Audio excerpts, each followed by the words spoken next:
Chair Lady. I would remind members of both sides of the aisle that President Trump's approval rating is soaring, and last I checked, congressional approval is not, and I think that bears witness. Mr. Dickerson and Mr. Burton, do you think Congress should withdraw additional funds other than the $9 billion recently approved by the House? Welcome to the Constitution Corner, your home for noble politics and saving our republic. If you believe in holding DC accountable, smash that like button, subscribe, and hit the bell so you never miss truth. Absolutely. The federal budget is entirely out of control. There are hundreds of billions of dollars of improper payments. There are tremendous numbers of agencies whose missions are not being fulfilled and are wasting money. There's the opportunity for many, many tens of billions of dollars of additional rescissions. Wholeheartedly agree. And just yesterday, we passed unanimously. It was like pulling teeth, though, and I give a lot of credit to the chair lady for helping me get the bill across the finish line. We were sending millions of dollars every week to the Taliban, if you can imagine that. And the NGOs, and that money flows right back to Washington, dark money, or possibly in members of this body's pockets or their families, I suspect. And, well, huge amounts of the money flows to very wealthy Beltway bandits that live around here. Yes, sir. I would agree with that. What other programs and activities should be looked at for additional cuts? I think there's a whole host of things that you can look at to fix the federal budget. For example, Congress has allowed the Biden administration to spend billions of dollars to facilitate the illegal immigration, for example, in the Migration and Refugee Assistance account, in the DHS Shelter and Services account, that has helped facilitate open borders and transport illegal immigrants all throughout the country into your districts across the country. We spend hundreds of millions of dollars on abortion providers to literally kill American citizens. I think that's a terrible thing. We spend billions of dollars subsidizing green energy research that makes our grid more inefficient. And so there's lots of great examples that we could go on about. The list is extraordinarily long, but the big money is two places: healthcare and entitlements. The United States spends twice as much as a percentage of GDP than the OECD average on healthcare, which is well over $1 trillion we might as well burn because we don't get better health outcomes than major European countries. And then the entitlements, of which there are three major ones, or Medicare, Social Security, and Medicaid, but also Obamacare and dozens of programs, some effective, some not, meant to alleviate poverty. But there's tremendous waste, duplication, and opportunities for savings there. Mr. Lips, I see you itching to get on the mic, and I need to ask you a question, follow up, but you go ahead. Thank you, sir. I think a great area to focus on would be implementing watchdog recommendations. The GAO has put together a list of more than 200 recommendations for Congress and 5,000 recommendations for federal agencies.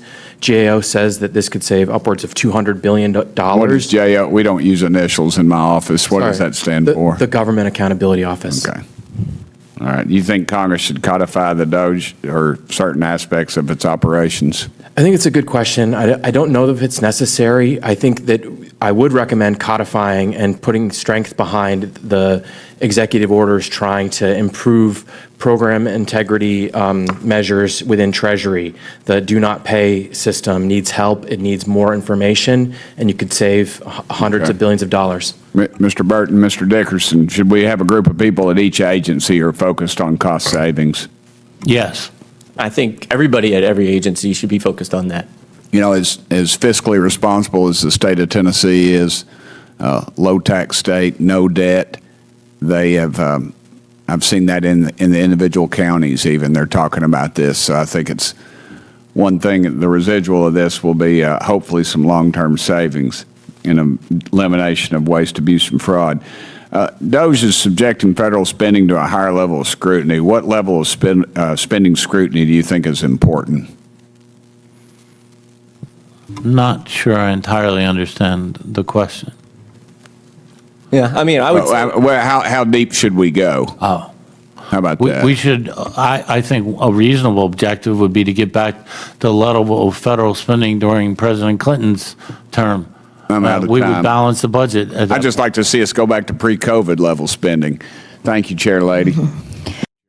Today's clip is a damning Senate discussion about how Congress is hemorrhaging taxpayer dollars while our approval ratings tank and Trump's popularity soars. The conservative senator points out that Congress just kept siphoning funds, even sending millions weekly to the Taliban, while Beltway elites and dark money rake in payouts. That's our money. He then zeroes in. The Biden administration is spending billions facilitating illegal immigration, funding abortion providers, and subsidizing green energy that punishes American taxpayers and torpedoes our energy grid. He's not exaggerating, he's calling out real misuse of federal funds. But that's not all. The real headache? Healthcare and entitlements. We spend more than double the OECD average on healthcare, and yet we aren't getting European-level outcomes. Meanwhile, programs like Medicare, Social Security, Medicaid, and Obamacare are riddled with waste, duplication, and fraud. The GAO has flagged this. For FY 2024, the government made $162 billion in improper payments, and since 2003, that's a total of $2.8 trillion in errors or fraud. Other GAO findings show these overpayments are largely concentrated in Medicare, Medicaid, the Earned Income Tax Credit, SNAP, and pandemic programs. That's a massive drain, hundreds of billions every year. One senator rightly quotes GAO's recommendation that each agency needs dedicated cost-saving teams and tougher data-sharing systems, like the Do Not Pay initiative. We absolutely should implement this, and the GOP recently proposed the DOGE reforms, expanding Treasury data checks and anti-fraud systems to lock down improper payments. That's how we actually cut spending. Republicans also pledged to bring federal spending back to pre-COVID Clinton-era levels, when the budget was more balanced. That's the fiscal discipline we need. Let's summarize. Congress keeps funding Taliban transfers and dark money schemes, while Trump soars and Congress tanks. Biden's policies are bankrolling illegal immigration, abortion providers, and expensive, inefficient, green energy. We waste $162 billion yearly in improper payments, and GAO says we can claw back bulk of that. Republicans are pushing DOGE reforms to tighten accountability via Treasury and Do Not Pay. GOP strategy: return to Clinton-era spending, cut waste, and enforce real oversight. Here's my opinion as a patriot. This isn't just savvy politics. It's vital. Americans are sick of being fleeced. We need fiscal sanity, strong borders, accountable budgets, and disciplined spending. If a government can't manage its own wallet, how can it defend the nation? We must push for GOP reforms, vet GAO calls, and demand transparency. If you're done believing DC lies, subscribe to the Constitution Corner, share this to wake others up, and let me know. Which GAO recommendation do you want Congress to act on first? Patriots, it's time to take back our government and our wallets. We are the Constitution Corner, where Americans' root guides its future. Until next time, stand strong, speak truth, and may God bless the United States of America.